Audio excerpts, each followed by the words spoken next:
হেই জানু, আজকে শুধু সারাদিন তোমার কথাই মনে পড়ছে। তাই নাকি? এত মনে পড়ার কারণ কি? কারণ কিছু মানুষ আছে যাদের সাথে একবার কথা বললে মন বারবার তাদের কাছেই যেতে চায়। উফ, আজ তো বেশ রোম্যান্টিক মুডে আছো দেখছি।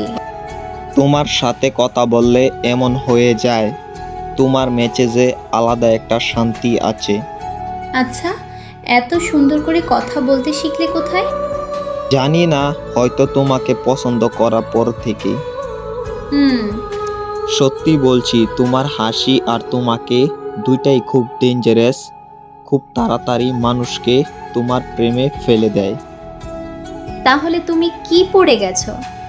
অনেক আগে, শুধু বলার সাহস পাইনি। আর এখন? এখন মনে হয় তোমাকে না বললে আমার ফিলিংসগুলা অসম্পূর্ণ থেকে যাবে। তুমি না একদম সিনেমার মতো কথা বলো। কারণ তুমি আমার গল্পের সবচেয়ে সুন্দর অংশ। এত ভালোবাসা কোথা থেকে আনো? তোমার জন্য জমিয়ে রাখছিলাম হয়তো। তাহলে একটা কথা শুনে রাখো, তোমার সাথে কথা বললে আমারও মনটা অন্যরকম ভালো হয়ে যায়। ও,